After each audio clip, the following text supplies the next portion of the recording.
मसीह में सभी प्यारों को अभिवादन करते हैं। दिव्य वचन में आपका स्वागत है। इब्रानियों का पत्री 12 अध्याय 10वां आयत।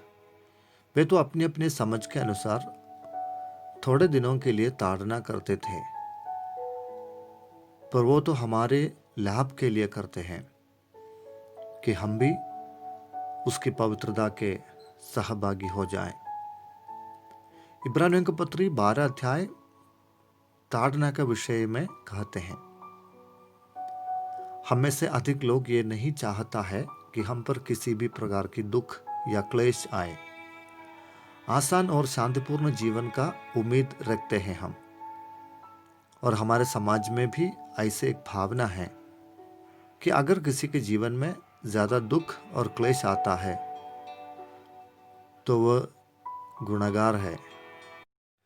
हर क्लेश और आंसू गलती के कारण से नहीं होता है, पर प्रभु हमको सहने के लिए और हमको परखने के लिए भी देता है।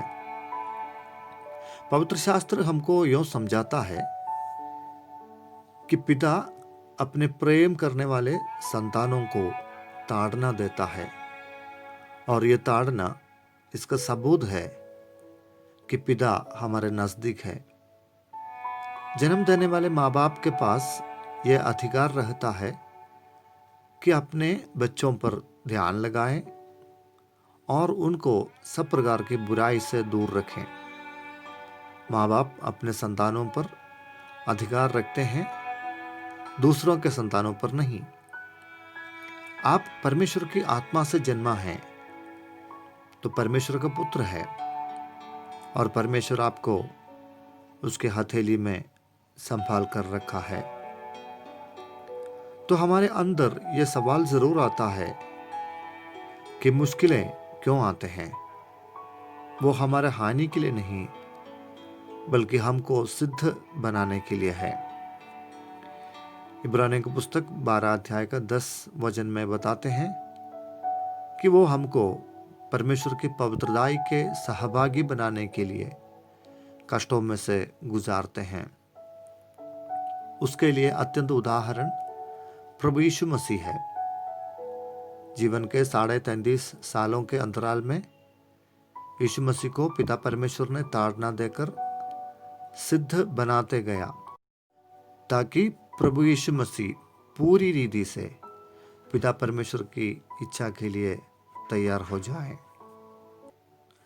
उसकी धार्मिकता पाने के लिए, उससे आश्वासन पाने के लिए और उससे प्रतिफल पाने के लिए हमको कई बार आंसुओं की तराई में से होकर जाना पड़ता है। याकूब की पत्री 1 अध्याय 12 आयत बताते हैं, परीक्षा सहने से हम खरा निकलते हैं, खरा निकलने से हम प्रतिफल या मुकुट पाने के योग्य बनता है, जो केवल प्रभु प्रिय रखने वालों को देते हैं। पौलुस की राय यह है कि परमेश्वर की इच्छा हमारी पवित्रीकरण है।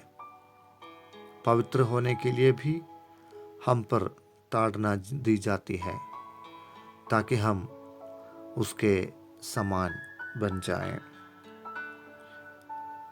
प्रार्थना करें। सामर्थी अनुग्रहकारी पिता, पवित्र परमेश्वर, हम आपको धन्यवाद देते हैं आज के नए दिन के लिए, नई आशीषों के लिए धन्यवाद, नई आशाओं के लिए धन्यवाद देते हैं। प्रभु, हमारे जीवन के हर क्लेश और कष्ट के बीच में परमेश्वर की इच्छा समझने के लिए और आपके करीब वास करने के लिए और आपसे पवित्रता पाने के लिए हम सबको सहायता कर, मदद कर। प्रभु, हम कुटकुटाने वाले नहीं, बल्कि हर बात के लिए धन्यवाद देने वाला बने, ताकि आपकी प्रसन्नता हम पर हो। इस वचन ग्रहण करने वाला सभी के जीवन में यह वचन आशीष और शांति और छुटकारा का कारण होने के लिए घोषणा करते हैं। परमेश्वर का आशीष है उन सबों के ऊपर मांगते हैं, यीशु प्रभु के नाम से, आमीन।